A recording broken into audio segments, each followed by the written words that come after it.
So I want us to start looking at not just, okay, I'm getting this building, I'm getting this apartment community, I'm getting this multifamily.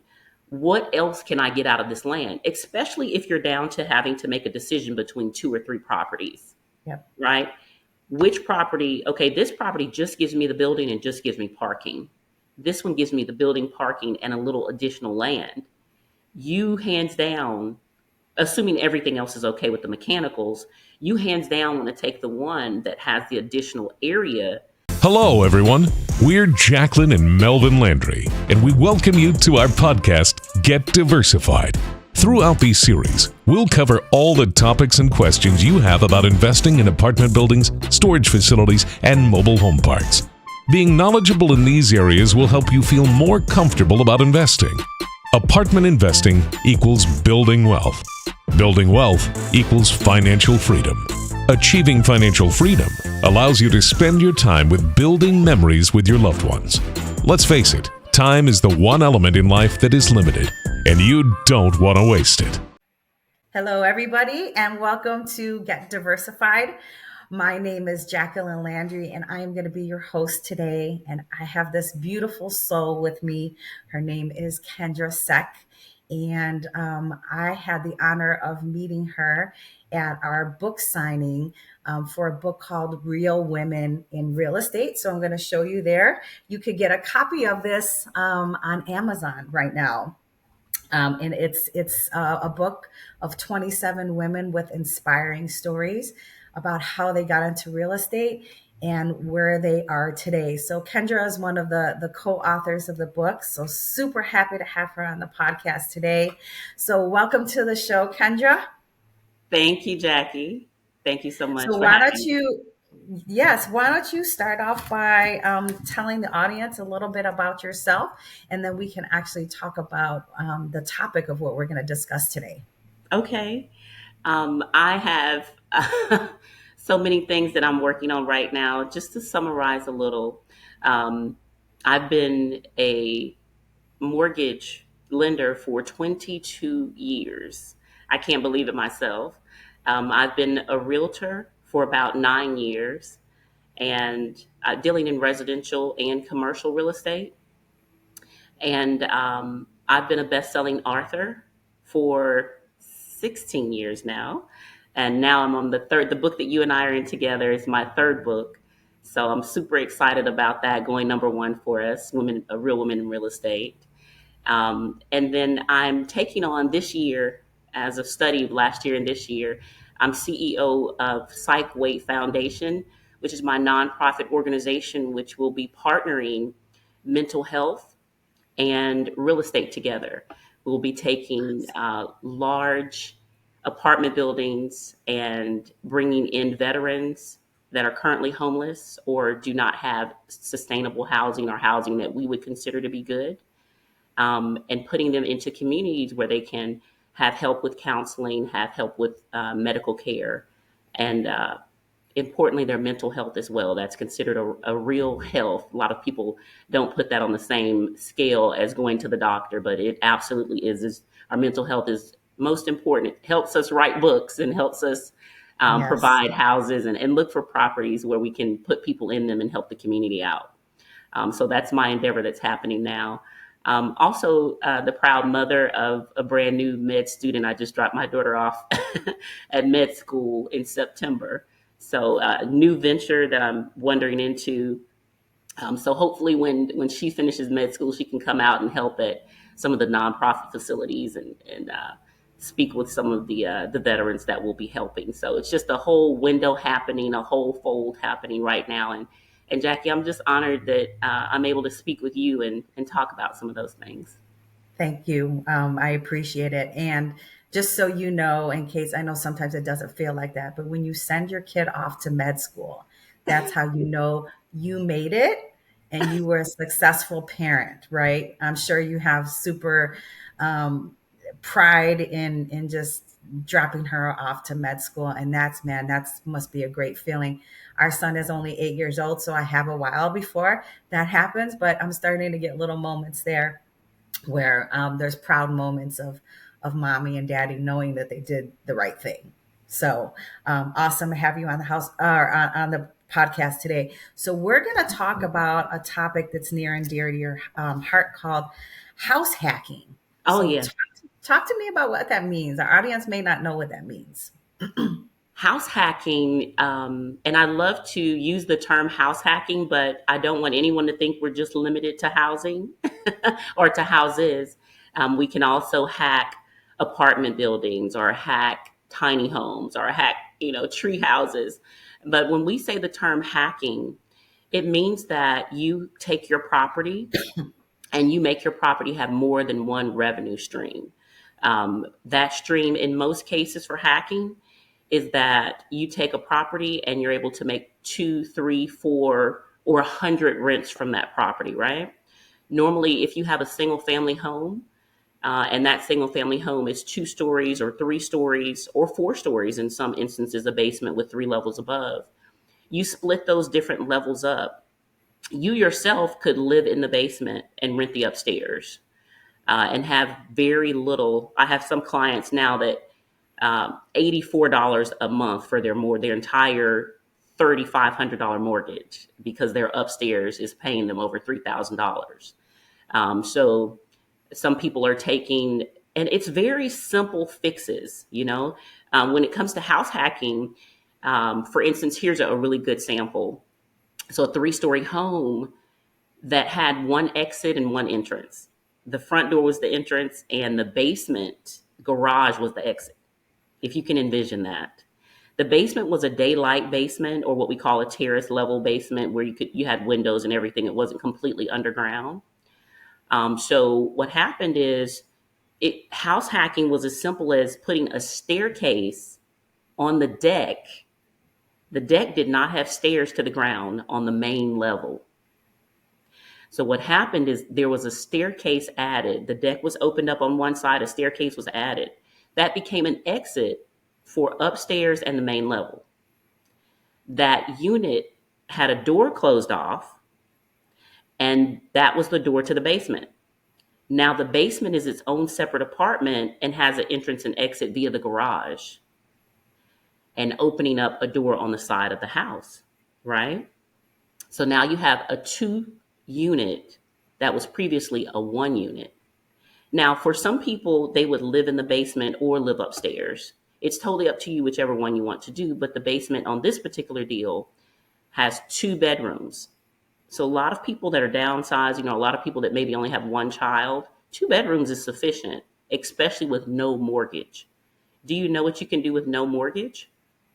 Yes, for sure. So, exactly what you're talking about with,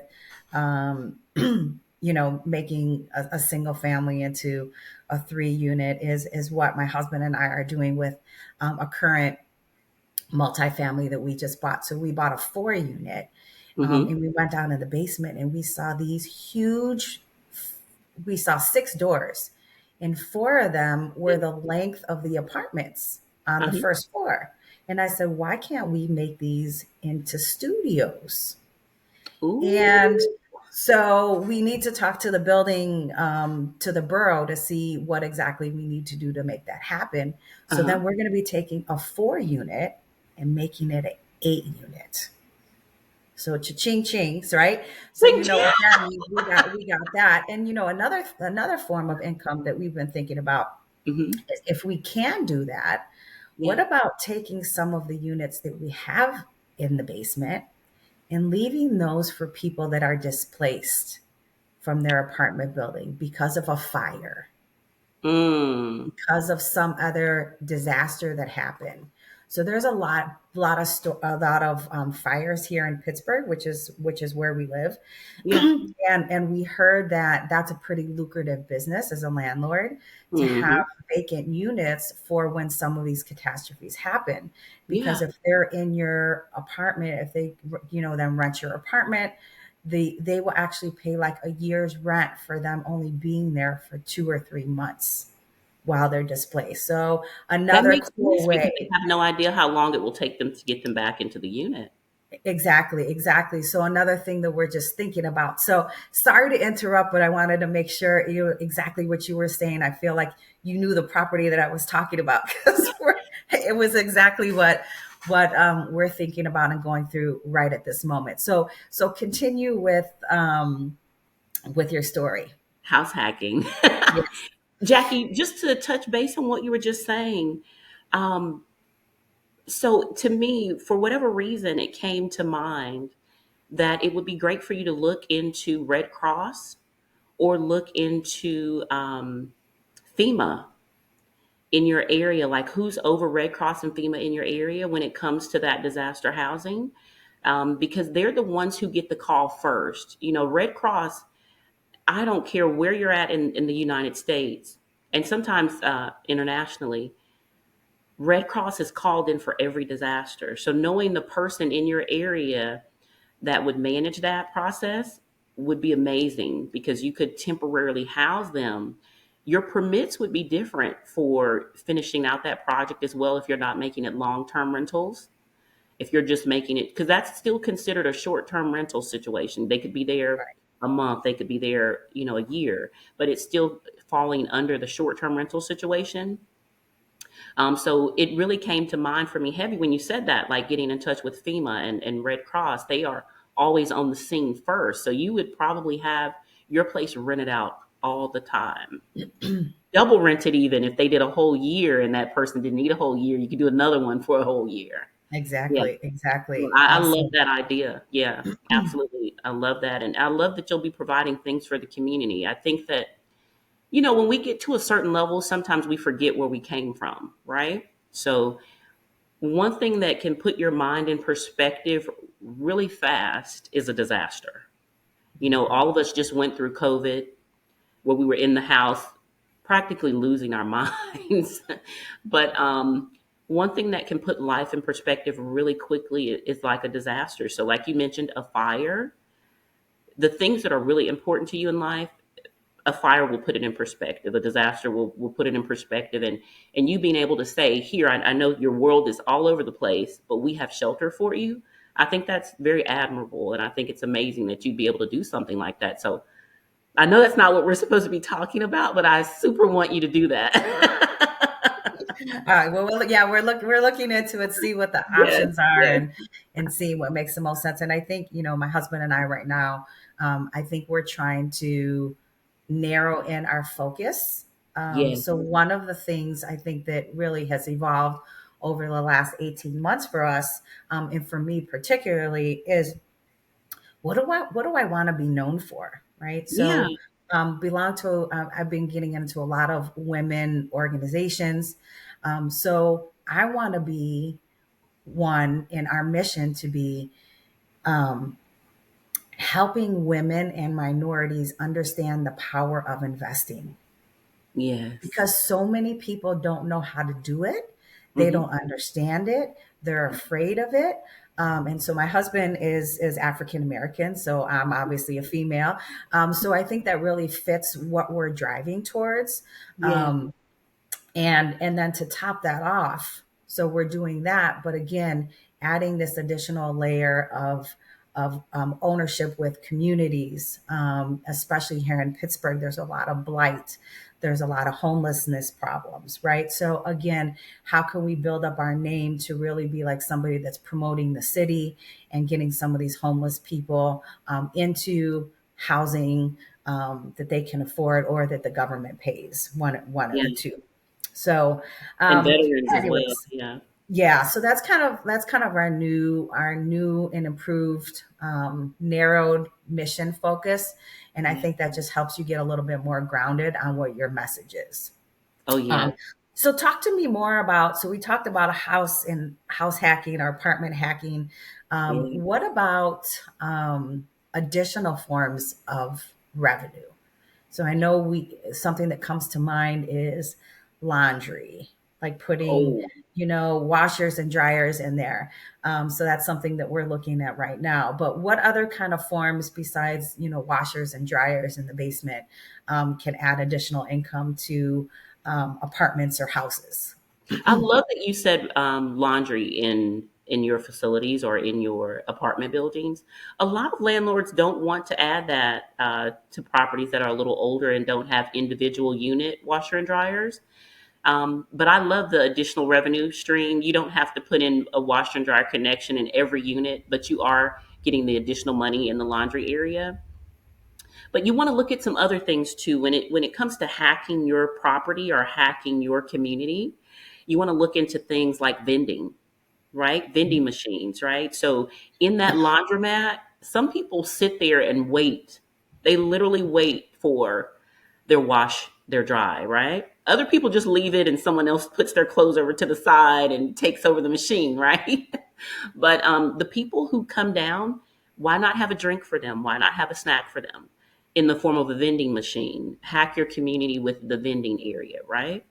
Always, no matter what in your vending machines, always have water and always have, um, a snack for them that they can actually take on, whether it be, crackers, chips, whatever you put in that machine. But it's another stream of income for you. And depending on what type of machine you have, you actually don't have to fill it that much. Okay. What about for a smaller unit? Like, so I'm just picking your brain here. So Oh, a yeah. smaller 4 or 6 unit, do you think Uh-huh.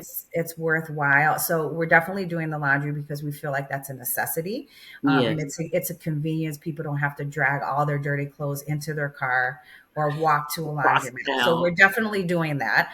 But from a vending machine perspective, do you think that that'll become profitable or would be profitable if you're looking at just 4 to 6 units? I think sometimes when we think about a vending machine, we instantly think of the machine where you're putting money in and things are dropping down for you, right? Those Uh-huh. those bigger machines. But depending on your vending will be dependent upon the size of the community you're serving. So if you know you only have 4 to 6 units, your vending may be as simple as the little bubble gum machines. I like to call them bubble gum machines. Hmm. Even if you don't fill them with bubble gum, you may fill them with Skittles. You may fill them with just different things that, where you turn it just a little, put your money in, and you're getting out a certain set of M&Ms, maybe not the entire pack, but the smaller vending machines. So if Okay. you are in a smaller community, you would look into having something that's a smaller vending situation. But if you Okay. if you had a 40, 50, 100, 300 unit apartment building, of course you're looking at the bigger vending machines, maybe even automated where you can use a credit card in those machines. But yeah, it's going to match the size of what you're dealing with. Okay. You know, Yeah. you do have to take in consideration maybe having two of those machines in case one empties out, so you don't have to be there as frequently. But yeah, I would go with smaller machines or smaller size vending things if your community is a lot smaller. Okay. And then just gauge it. If check it out. If it's not making you a lot of money and it's not worth the time, but if you're already putting in laundry and you have to, if your laundry is fully automated where you don't have to show up, you're getting your money through the credit card machine or, that type of form, that's fine. But if you still have to show up and take change out of the machine, the older commercial washing units, then yeah, why not have your vending? You just fill up your vending and get your money from your machines at the same time. Yeah. So Yeah. it's going to be, it will depend on your community itself, if that makes sense. Yeah. Yeah. Yeah. Awesome. And just in my ads, I look at that as well as another hacking format for buildings. I also look at when you're searching for real estate, it's important for us now to look at the buildings and look at the houses with different eyes. Normally we're so focused on the building itself. Is it good bones? Is it good roof? Heating and air units? And of course we need those things, right?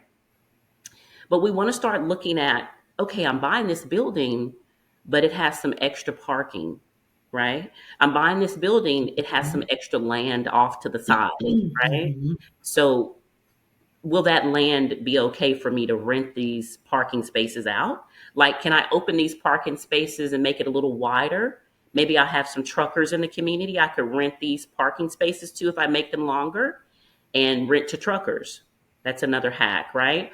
Or maybe I bring in a metal building and bring in storage on my apartment facility because a lot of people will come into your community and they're downsizing or they're removing themselves from another relationship, or they just need storage. Like, I don't have enough space. I got a 1 bedroom, but I have extra furniture, right? So Yep.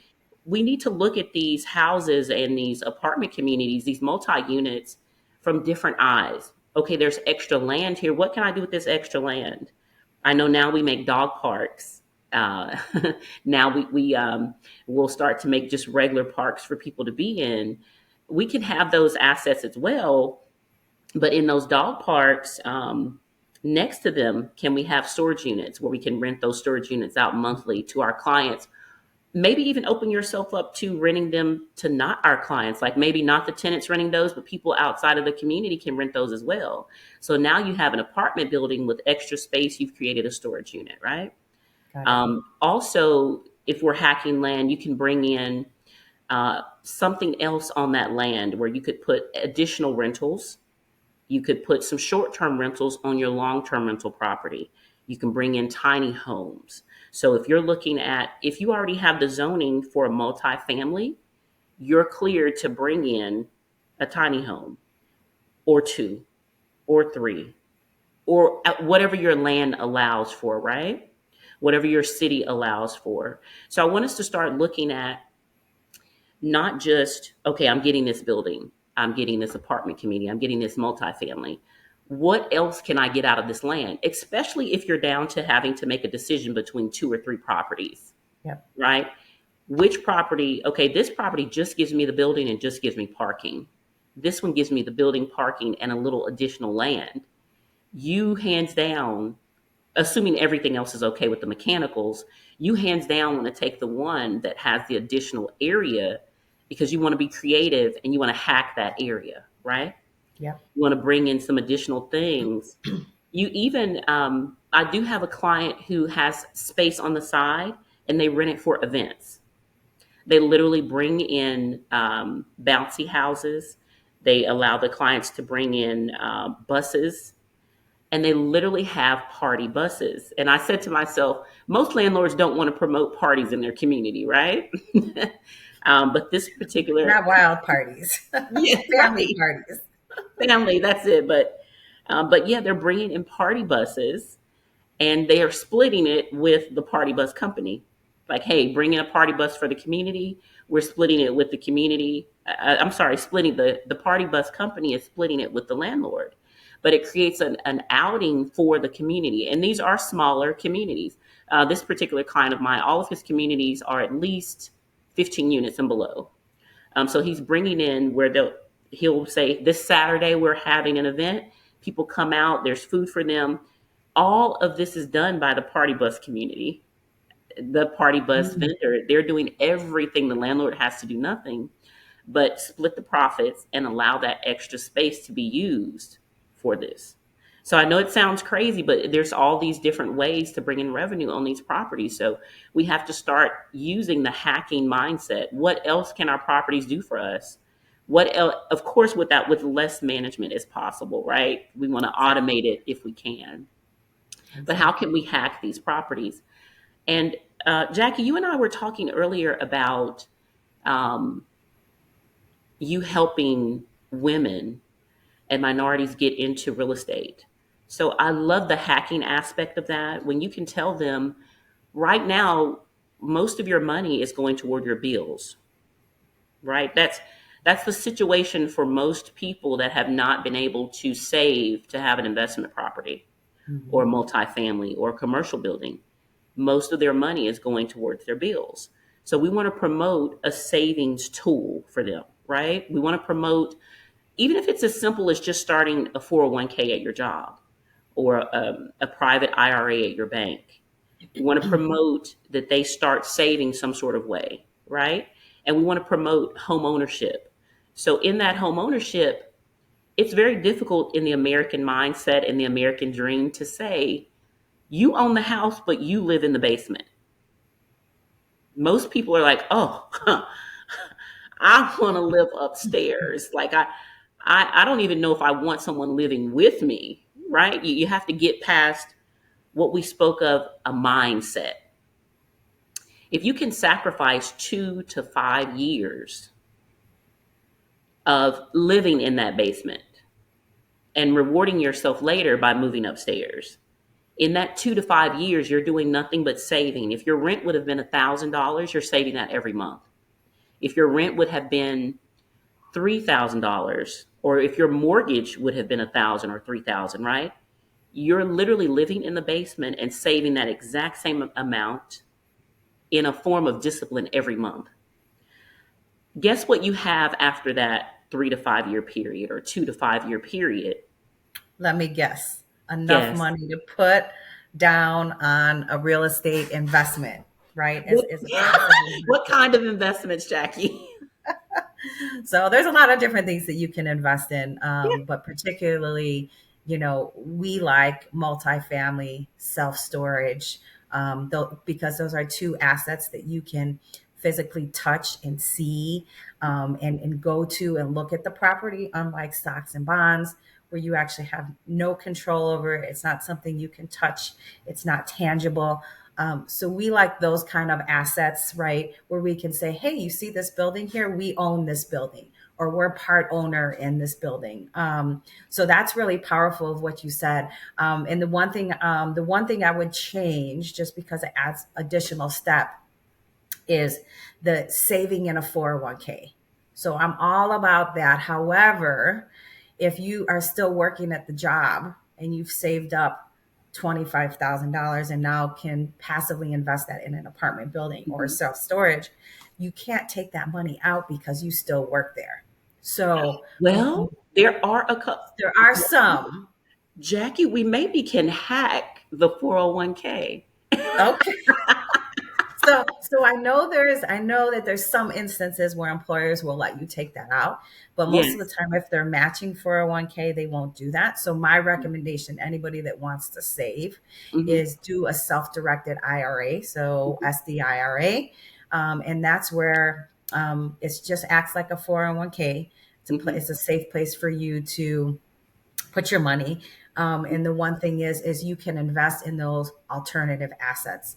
And we Yes. call the alternative assets the multifamily, self storage, and so on and so forth. There's so many different Yeah. asset classes. So I love that, because if you look at it and break it up into just, living in the basement for 3 years, saving $1,000 a month, that gets you a start. And just to kind of add on to that, so I think we talked about, my husband and I have an 8-year-old, and we are going to make him a passive investor this year. Oh, yes. So we're going to give him essentially $25,000 to put in an investment to say, hey, look, I'm a passive investor Yes. at 8 years old, obviously with us being a custodian. And what's going to happen to that 25,000? Let's just, for simplicity, that's going to Compact. double in 3 years, double in 3 years, double in 3 years. So Yeah. go ahead and do the math. When he's Hmm. 18, he's 8 now. How much money will he have in the bank if he continues to invest wisely and keep turning his money over and over again? Yes. And eventually, once you get up there in the $100,000, $200,000, $1 million Hmm. range, you really start to build momentum, Yes. right? Then it's monopoly money. Then it's fun. Then you're sitting back on the beach drinking margaritas and not having to worry about anything else, right? So that's where it really gets fun, because Uh-huh. the worry of where is my money going to come from, or where is my next investment going to be, that's all gone, because now you're dealing with millions at a time. Yeah. So super powerful. So we're going to get him started Hmm. super young, and so he Yeah. can see it.